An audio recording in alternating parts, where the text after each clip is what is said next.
학교 다니는 학생들이 가장 듣고 싶은 단어가 있다면 어떤 말들을 듣고 싶어 할까요? 그 말을 들으면 학생들이 기분 좋아하는 단어가 있다면 어떤 단어일까요? 여러분, 어떤 단어를 학생들이 좋아할까요? 시험이라는 단어는 절대 안 좋아할 겁니다. 어떤 단어, 용돈, 방학, 졸업 이런 단어들을 좋아할 겁니다. 직장 다니는 분들이 좋아하고 듣고 싶어하는 단어가 있습니다. 직장 다니는 우리 집사님들 어떤 단어를 듣고 싶어합니까? 보너스, 휴가, 예? 퇴근, 보너스 이런 일에는 굉장히 열정적으로 나서십니다. 고맙습니다. 예, 퇴근, 보너스, 예, 휴가 이런 단어들을 좋아할 겁니다. 그런데 모든 사람들이 가장 듣고 싶어하는 단어, 들으면 기분 좋은 단어 하나를 꼽으라고 한다면 저는 부흥이 아닐까라고 생각을 합니다. 왜 그럴까요? 우리 모든 사람에게는 부흥이 필요하기 때문에 그렇습니다. 여러분, 부흥이라는 단어는 그 사전적인 의미가 무슨 뜻이 있나 제가 한번 살펴보니까요, 쇠퇴하였던 것이 다시 일어나는 것이 부흥이다라고 사전적인 의미가 있습니다. 여러분, 화면에 한번 보시면 부흥을 한자로 영어로 저렇게 이야기를 합니다. 한자로는 다시 일어날 흥 해서 다시 일어난다 이런 뜻이고, 영어로 revival 다시 살아난다 하는 단어를 사용하고 있습니다. 부흥은 교회에서도 부흥이라는 단어를 참 많이 쓰죠. 저도 부흥이라는 단어를 좋아하고 부흥을 사모하고, 부흥이라는 단어만 들어도 저는 개인적으로 가슴이 팔랑팔랑 뜁니다. 부흥, 내 심령에 부흥이 왔으면 좋겠고, 우리 교회도 부흥했으면 좋겠고, 우리 성도들의 삶에도 부흥의 역사가 일어났으면 좋겠고. 저 혼자만 그런가요? 저는 부흥을 꿈꿉니다. 내 심령에도 부흥이 일어났으면 좋겠고, 우리 섬기는 교회에도 부흥이 일어났으면 좋겠고, 여러분들의 삶에도 하나님 주시는 부흥의 은혜가 날마다 일어났으면 좋겠습니다. 부흥이 단순히 숫자가 많아지는 것, 교회 재정이 늘어나는 것, 교회 덩치가 커지는 것, 그게 부흥이 아닙니다. 혹시 부흥을 그렇게 생각하고 있다면 오해하신 겁니다. 잘못 이해하고 계신 것입니다. 부흥이라는 단어의 정말 뜻은 개인의 영혼이 다시 살아나는 겁니다. 그게 부흥입니다. 그러므로 부흥을 이렇게 표현할 수 있을 것 같습니다. 부흥은 하나님을 만나는 것입니다. 하나님을 경험하는 것입니다. 하나님을 체험하는 것입니다. 위대하신 하나님, 전능하신 하나님, 창조자 하나님을 체험하고 경험하면 그 인생 가운데 반드시 하나님이 일으키시는 놀라운 변화의 역사가 일어나게 되는 줄로 믿습니다. 성장의 역사, 성숙의 역사, 새로운 생명의 역사가 하나님을 경험한 그 인생 가운데 일어나서 부흥의 은혜를 맛보게 되는 줄로 믿습니다. 우리를 사랑하시는 하나님은 우리에게 부흥을 주시기를 원하십니다. 우리가 부흥하기를 원하십니다. 그러므로 우리 모두는 부흥을 소망하고 부흥을 열망하고 부흥을 경험하고 부흥의 주인공이 되어야 할 줄로 믿습니다. 다시 한번 할게요. 우리 모두는 부흥을 소망하고 부흥을 열망하고 부흥을 경험하고 부흥의 주인공이 되어야 할 줄로 믿습니다. 부흥에 관한 얘기를 좀 해보려고 합니다. 여러분, 성경을 기초로 살펴보면 성경이 우리에게 부흥에 관한 교훈 몇 가지를 주는 이야기들이 있습니다. 그거 먼저 좀 살펴보려고 합니다. 첫 번째, 성경의 역사들을 통해서 부흥에 관한 교훈을, 첫 번째 주는 교훈은 부흥은 기회가 있다 하는 교훈을 성경은 우리에게 주고 있습니다. 아무 때나 하나님이 부흥을 허락하시는 게 아니다 하는 것을 성경은 우리에게 말씀합니다. 여러분, 이스라엘의 장구한 역사 속에서도 하나님이 부어주시는 특별한 은혜의 때, 부흥의 때는 한정되어 있었습니다. 어떤 특정한 시기, 특정한 기회에 하나님이 기가 막힌 부흥의 은혜를 주셨다는 것이죠. 이렇게 정의할 수 있습니다. 부흥은 때가 있다. 부흥은 이 때가 아니고 부흥은 때가 있다. 조시는 분이 있어서 제가 조크를 해드렸습니다. 부흥은 때가 있습니다. 그런데 하나님이 우리에게 부흥의 기회를 주실 때 우리 편에서 그 부흥의 기회를 잘 붙잡지 못하는 경우도 있습니다. 그런데 어떤 경우는 하나님이 부흥의 찬스를 열어주실 때 절호의 찬스를 꽉 붙잡아서 하나님의 부흥을 경험하고 회복되어지고 살아나고 생명의 역사를 경험하는 개인이 있고 교회가 있고 민족이 있습니다. 그러면 우리 모두는 분명히 기억해야 합니다. 부흥의 때가 있구나. 부흥의 기회가 있구나. 그래서 우리 모두에게는 부흥의 기회를 읽을 줄 알아야 되고 부흥의 때를 볼 줄 알아야 되고 부흥의 때를 붙잡을 줄 아는 지혜로움이 우리 모두에게 있어야 할 줄로 믿습니다. 그 눈과 그 지혜와 그 붙잡음이 있을 때 우리는 하나님 주시는 감당할 수 없는 부흥의 복을 개인도 가정도 공동체도 나라와 민족도 누릴 수가 있는 것입니다. 여러분 가만히 생각해 보십시오. 우리의 개인의 신앙도 신앙의 때가 있습니다. 은혜 받을 때가 있고요. 헌신할 때가 있고요. 쓰임 받을 때가 있고요. 세워질 때가 있습니다. 여러분 우리의 신앙도 늘 성장하고 성숙하고 뜨거워야 되지만 사실 그렇지는 않습니다. 우리의 신앙이 늘 독수리가 날개치며 창공을 향해 비상하듯 늘 올라가야 되지만 또 어떤 때는 항상 그런 게 아닙니다. 우리의 신앙의 불이 항상 활활 타오르는 것이 아니죠. 어떨 때는 뜨거울 때가 있고 어떨 때는 식어질 때도 있습니다. 어떨 때는 불타오를 때가 있고 어떨 때는 잠들 때도 있고 병들 때도 있습니다. 무슨 얘기를 제가 드리려고 합니까? 기회가 있다, 때가 있다 하는 겁니다. 세계 교회 역사를 살펴보아도 19세기 말에서 20세기 초엽에 전 세계적으로 아주 강력한 부흥의 운동이 전 세계적으로 일어났다는 것을 알 수 있습니다. 부흥의 때가 있다 하는 것이죠. 여러분 화면을 보시면 19세기 말부터 일어났던 전 세계적인 부흥의 운동을 제가 몇 가지를 기록했습니다. 19세기 말에 세계 기독교 부흥 운동의 원점이라고 얘기할 수 있는 무디 부흥 운동이 19세기 말에 일어났습니다. 여러분 기간을 보십시오. 거의 동시적으로 1904년에서 1905년까지 영국에서도 웨일즈 부흥 운동이 강력하게 일어나게 되어집니다. 1905년에는 인도 카이사라는 곳에서 부흥의 운동이 강력하게 일어납니다. 1906년에는 아주사 거리에서 성령의 놀라운 부흥의 역사가 또 일어나는 것을 볼 수 있습니다. 1907년에는 우리나라에도 그 유명한 평양 대부흥 운동이 이 땅에서도 일어나게 되어집니다. 1908년에 우리나라에 이웃한 중국 호난성에서도 뜨거운 부흥의 불길이 활활 타올랐다는 것을 알 수 있습니다. 여러분 보십시오. 거의 동시대적으로 전 세계에 맞물려서 하나님께서 부흥의 뜨거운 불길을 허락해 주셨다는 것이죠. 무엇을 알 수 있습니까? 부흥은 뭐가 있다고요? 때가 있구나. 부흥은 기회가 있구나.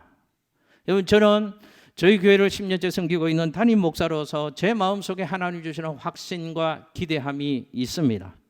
올 한 해 우리 교회 역사 가운데 한 번도 걸어가 보지 않은 하나님의 역사를 향해서 우리 교회는 걸어가게 될 것입니다.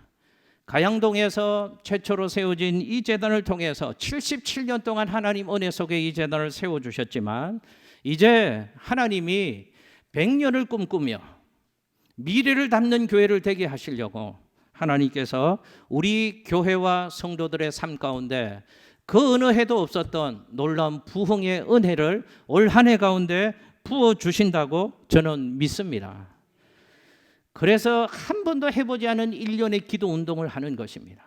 그리고 우리가 감히 상상도 할 수 없었던 일들을 하나님이 꿈꾸게 하시고 시작하게 하셨습니다. 하나님은 우리 속에 먼저 소원을 주십니다.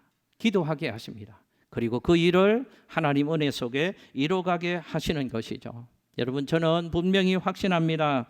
하나님께서 올 한 해 놀라운 부흥의 역사를 이 재단과 우리 성도들의 삶 가운데 부어 주실 것입니다. 부흥의 바람이 불게 하시고 부흥의 파도가 일어나게 하실 것이고 부흥의 뜨거운 불꽃을 이 재단 가운데 허락해 주실 줄로 믿습니다. 그렇다면 우리 성도들이 이 부흥의 때를 볼 줄 아는 눈이 있어야 된다 그 말입니다. 어떻게 하든지 이 부흥의 찬스를 놓치지 않으려고 하는 열정이 우리 성도들 가운데 있어야 된다는 것입니다.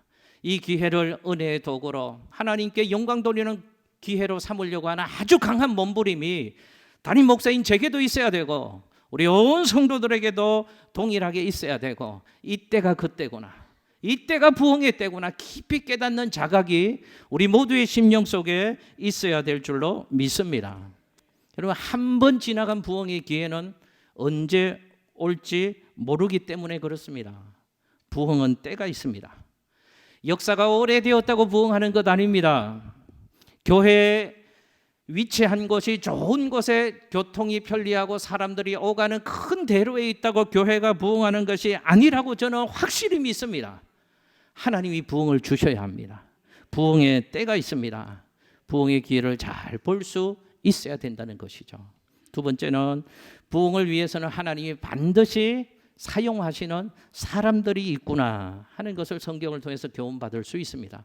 여러분, 이스라엘의 역사를 보면 이스라엘에게는 세 번의 큰 민족적인 부흥의 역사가 있었습니다. 그 첫 번째는 사무엘이 주도한 미스바 부흥 운동이었고, 두 번째는 요시야 왕에 의한 부흥 운동이 있었고, 세 번째는 에스라에 의한 수문 앞 광장의 부흥회가 있었습니다. 보십시오. 세 번 다 하나님이 부흥을 위해서 사용하시는 특별한 하나님의 사람들이 있었습니다. 누구였습니까? 사무엘을 사용하셨고요, 요시야를 사용하셨고요, 에스라를 사용하셨습니다. 하나님은 언제든지 한 시대에 강력한 부흥의 바람을 일으키실 때는 언제나 사람을 사용하십니다. 하나님이 쓰시는 사람이 있습니다. 어차피 우리 인생은 한번 살다가 갈 인생이잖아요. 혹시 이 자리에 계신 분들 가운데 나는 죽기 싫고 영원히 저 푸른 소나무처럼 독야청청 오래 장수하렵니다, 그런 분 계십니까? 그분도 죽습니다. 성경에서 아브라함이 창세기에서 우리의 존재를 나는 먼지 같은 존재다 그랬잖아요. 맞습니다. 하나님 손안에서 하나님 입김으로 한번 부르시면 흔적조차 찾을 수 없는 것이 저와 여러분의 인생이잖아요.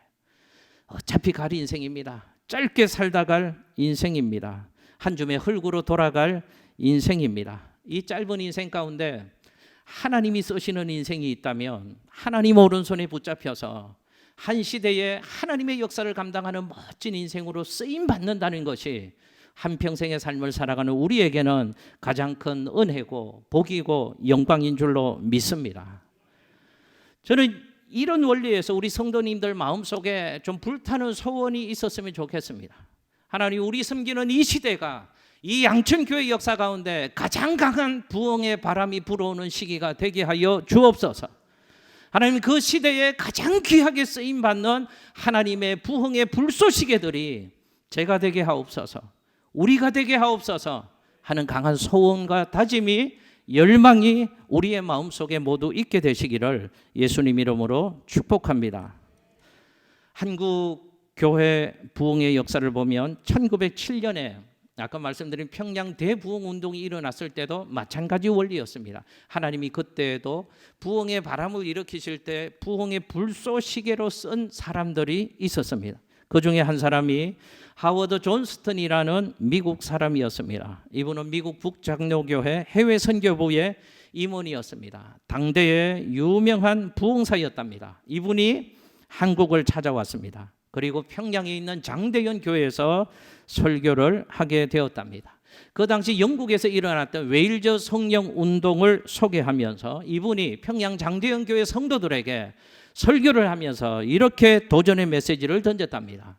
여러분, 지금 전 세계에는 성령의 뜨거운 바람, 부흥의 불길이 불고 있습니다. 그런데 영국 웨일즈라는 곳에서도 강력한 부흥의 운동이 일어나고 있는데 거기에는 26세의 이반 로번처라는 사람이 부흥운동의 기수로, 부흥의 불쏘시개로 쓰임받고 있습니다.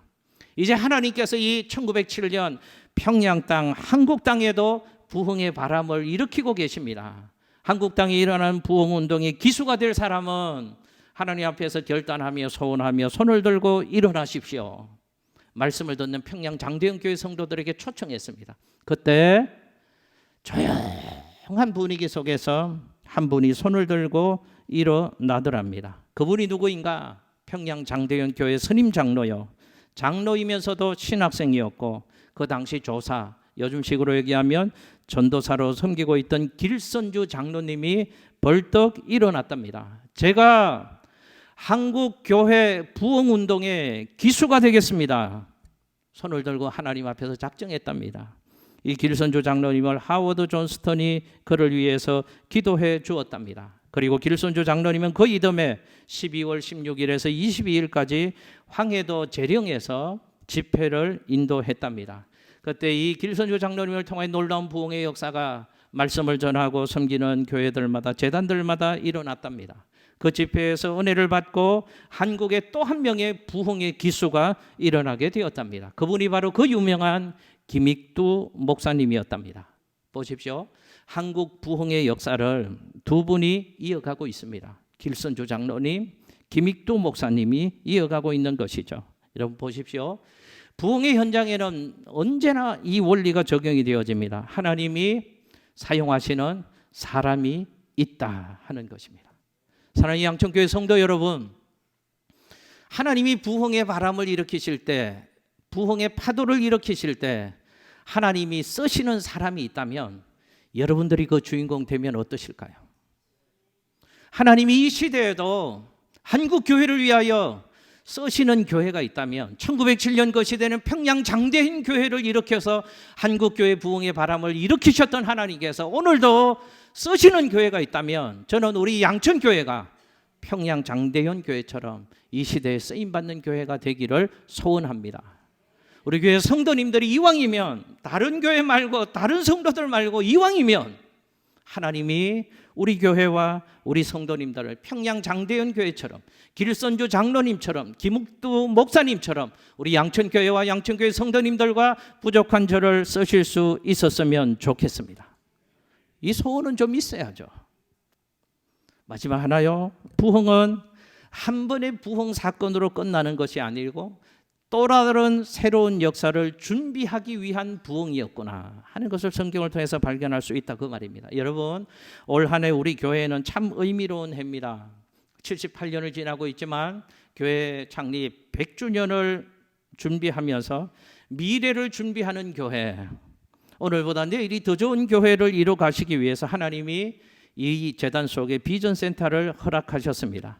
그렇다면 우리의 모두의 마음이 좀 특별해야 되겠습니다. 77년 동안 주신 은혜에 감사하는 마음 한켠에도 있어야 되고, 또 하나는 우리 모두가 기도하며 또 마음을 모아서 이 하나님 주시는 부흥의 때를 잘 감당하고 교회 미래 100년의 역사를 잘 준비해 나가는 이 재단과 우리 성도님들 될 수 있으시기를 예수님 이름으로 축복합니다.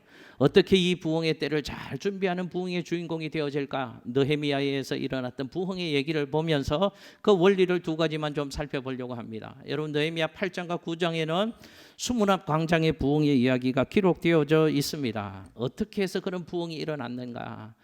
어떤 중심이 그들에게는 있었나? 두 가지를 살펴보려고 합니다. 첫 번째, 한번 저 따라서 해보실게요. 은혜를 사모하자. 할렐루야. 여러분, 언제 하나님 부흥의 은혜를 주시고 부흥의 도구로 사용해 주시는가? 은혜를 사모하는 것에 하나님은 부흥의 불을 붙여주시고 은혜를 사모하는 사람들을 통하여 부흥의 역사를 감당케 하시는 줄로 믿습니다. 이스라엘 백성들의 얘기가 이런 얘기입니다. 이스라엘 백성들이 바벨론 포로 생활을 하고 있었습니다. 그들이 하나님의 은혜로 귀환을 해서 다시 이자들의 고국으로 돌아오게 되어집니다. 자기 조국에 무너져 있던 성벽들을 그들이 돌아와서 재건하게 되어집니다. 그리고 그달 7월에 모든 백성들이 일제히 수문앞 광장에 모인 이야기가 느헤미야 8장부터 9장에 기록되고 있습니다. 여러분, 그 모임은 누가 소집 동원령을 내려서 모인 게 아닙니다. 그들이 자발적으로 모인 것입니다. 그리고 그들이 학사 에스라에게, 주의 종 에스라에게 여호와께서 명하신 율법책을 가져와서 우리에게 말씀을 좀 읽어주십시오, 말씀을 풀어주십시오, 설교를 해주십시오 요청을 했습니다. 그렇게 해서 시작된 느헤미야 8장의 수문앞 광장의 부흥의 이야기가 쭉 이어지고 있는 얘기입니다. 그리고 초막절기 7일 동안 이들이 계속해서 말씀을 들었다고, 성경은 이야기하고 있습니다. 여러분 화면에 느헤미야 8장 18절 말씀을 같이 한번 읽겠습니다. 시작. 에스라는 첫날부터 끝날까지 날마다 하나님의 율법책을 낭독하고 무리가 이래 동안 절기를 지키고 여덟째 날에 규례를 따라 성회를 열었느니라. 아멘. 자, 방금 읽은 말씀 중에 아주 독특한 표현이 성경에 기록되고 있습니다. 첫날부터 끝날까지 날마다 하는 표현이 있습니다. 이스라엘 백성들이 얼마나 사모했는가를 우리가 미루어 짐작할 수 있습니다. 첫날부터 끝날까지 날마다. 그리고 말씀 9장 1절 말씀에도 보면 이런 표현이 있습니다. 이스라엘 자손들이 다 모였더라 라는 표현이 있습니다. 여러분 무슨 이야기를 하고 있는가 하면 하나님의 은혜를 사모하는 일에 모든 백성들이 예외 없이 열심을 가지고 하나님의 은혜를 사모했다는 것을 성경이 말씀하고 있습니다. 하나님은 어떤 곳에 부흥의 은혜를 주시는가? 뜨거운 마음으로 하나님의 은혜를 사모하는 심령들 가운데 하나님은 찾아오시고 뜨거운 부흥의 불을 붙여주시는 줄로 믿습니다. 교회에도 어떤 교회에 하나님이 부흥의 은혜를 주실까요? 그 공동체가 누구 하나 예외 없이 전 성도들이 뜨거운 마음으로 하나님의 은혜를 사모하는 그 제단 속에 하늘 문을 여시고 성령의 뜨거운 기름을 오늘도 부어주시는 줄로 믿습니다. 보십시오. 이스라엘 백성들이 포로에서 해방되어 돌아왔을 때 그들은 무너진 성벽을 다시 쌓아 올렸습니다. 그들의 열심과 땀으로 아마 화려한 도시가 만들어졌을 것입니다. 그들의 환경과 삶의 조건은 포로 생활할 때와는 비교할 수 없을 정도로 좋아졌을 것입니다. 만족할 만한 상황과 환경입니다. 이제는 그냥 누워 있으면 되는 상황이었습니다. 그러나 이스라엘 백성들은 거기에서 만족하지 않았다는 것입니다. 그때 그들은 상대적으로 그들의 심령이 피폐해져 있다는 사실을 발견했습니다. 이런 깨달음이 왔습니다.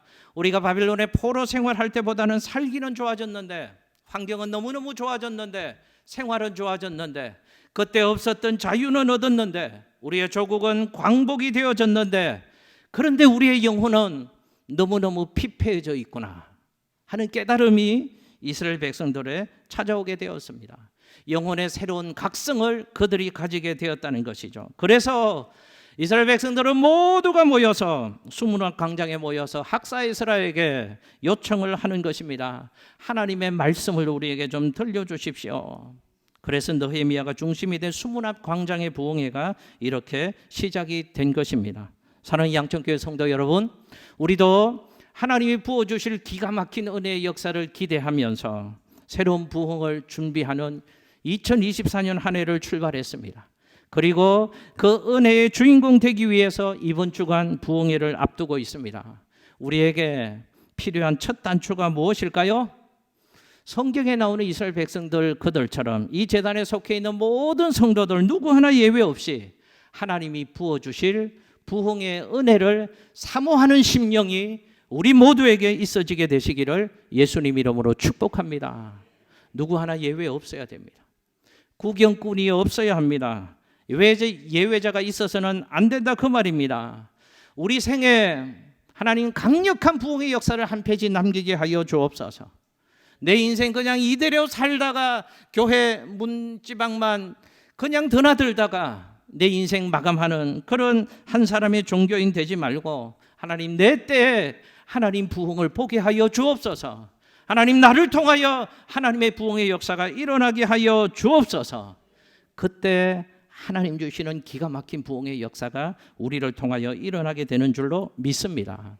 미국의 1차 대각성 부흥운동을 주도했던 조나단 에드워드는 이렇게 말했습니다. 부흥은 하나님의 주권적인 선물이다. 동의하시죠?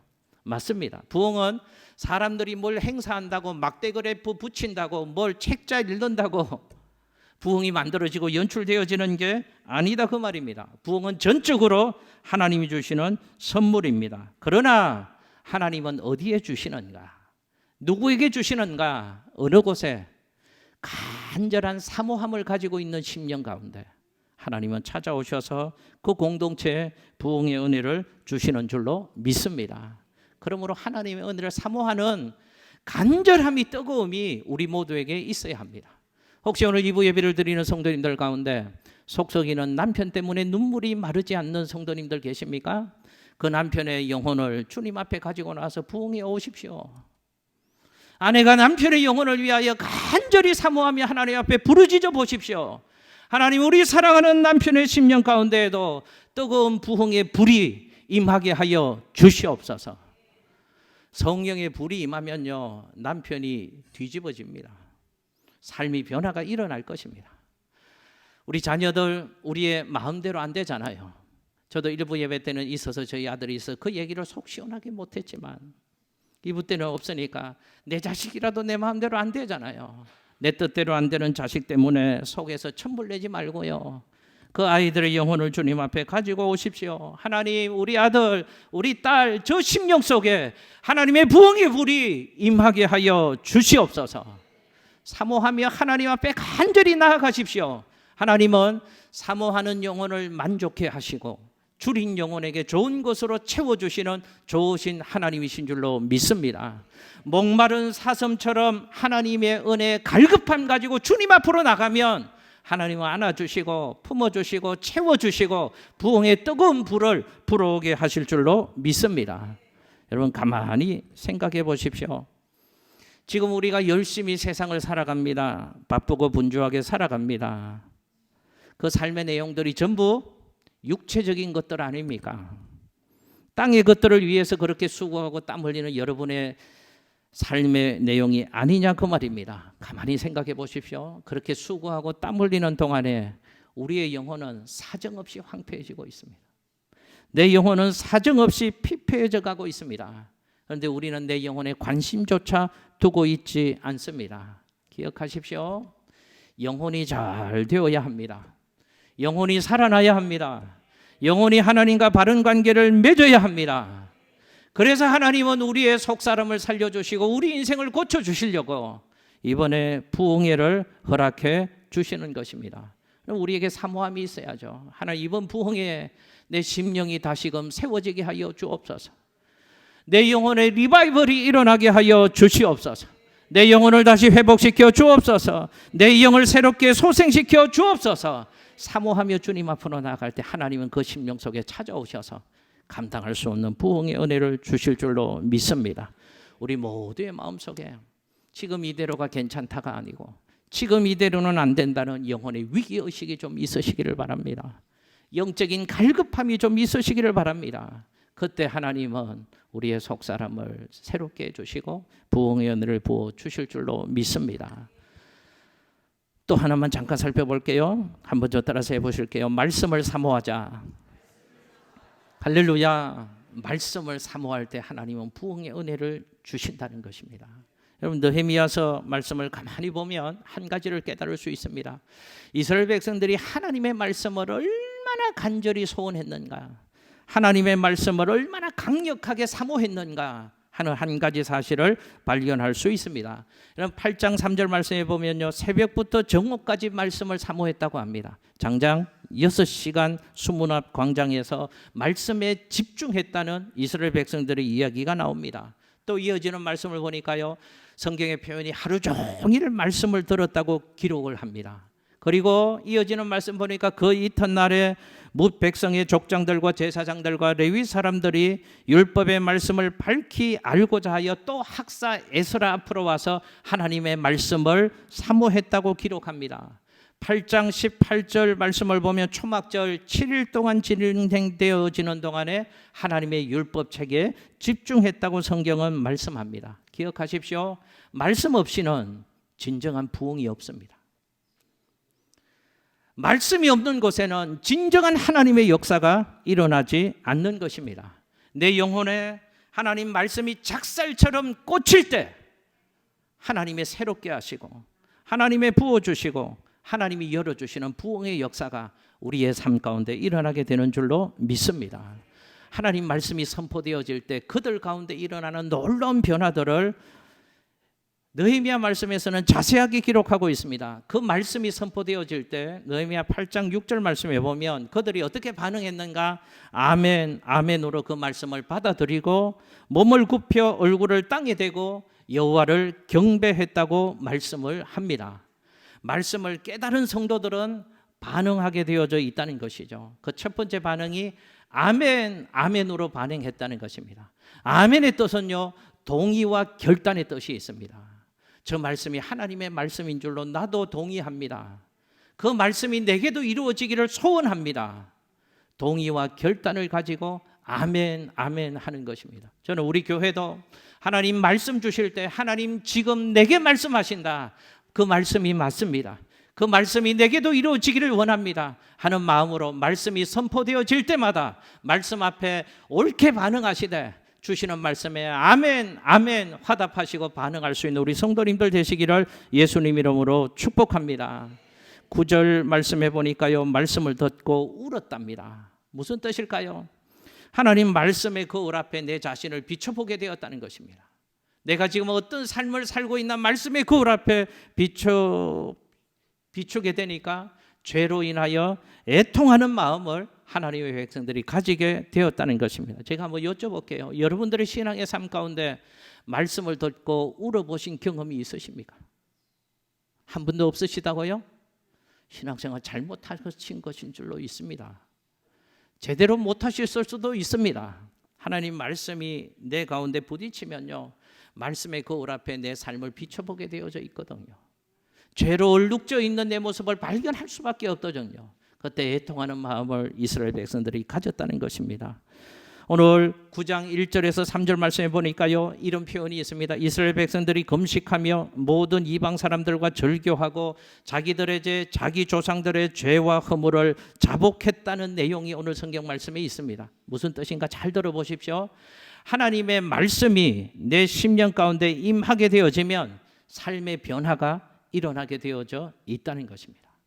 하나님 말씀이 내 안에 들어올 때 진정한 회개가 이루어진다는 것입니다. 하나님 말씀이 내 안에 들어올 때 참된 개혁이 우리의 삶에 시작될 수 있다는 것입니다. 그래서 말씀으로 하나님의 변화를 경험할 수 있는 것입니다. 제가 한번 여쭤볼게요. 여러분, 우리 목요일 금요일에 부흥회를 하려고 합니다. 늘 하나님 말씀 듣는데 왜 특별한 말씀의 잔치, 부흥회 시간을 준비하는 것일까요? 뭘 듣기 위해서요? 하나님 말씀 듣기 위해서 그렇습니다. 내게 주시는 하나님의 말씀을 듣기 위해서 그렇습니다. 하나님의 말씀은 우리 영혼의 양식이고 하나님의 말씀은 내 인생의 나침판이고 등불인 줄로 믿습니다. 말씀만이 우리를 고치고 말씀만이 우리를 살리고 말씀만이 우리를 다시 세울 수 있는 하나님의 능력인 줄로 믿습니다. 하나님의 말씀은 살았고 운동력이 있어 좌우의 날선 어떤 것보다 예리하여 혼과 영과 관절과 골수를 찔러 쪼개기까지 하며 하나님의 사람으로 온전케 하시는 능력이 하나님 말씀에 있는 줄로 믿습니다. 그렇다면 말씀의 능력과 은혜를 사모해야 되지 않겠습니까? 하나님, 내게도 말씀이 필요합니다. 하나님, 내게도 말씀으로 역사하여 주시옵소서. 말씀에 대한 갈급함이 있을 때 부흥의 은혜의 주인공이 저와 여러분이 될 수 있는 줄로 믿습니다. 말씀 정리합니다. 여러분, 특별한 때가 있습니다. 하나님이 은혜 주시는 때가 있고요, 하나님이 복을 주시는 때가 있고요, 하나님이 부흥을 주시는 때가 있고요, 하나님이 쓰시는 때가 있습니다. 그 때를 잘 볼 수 있기를 바랍니다. 그리고 어떻게 하든지 그 때를 놓치지 말고 꼭 붙잡을 수 있기를, 내 것으로 만들 수 있기를, 여러분이 주인공 될 수 있으시기를 예수님 이름으로 축복합니다. 기도하겠습니다.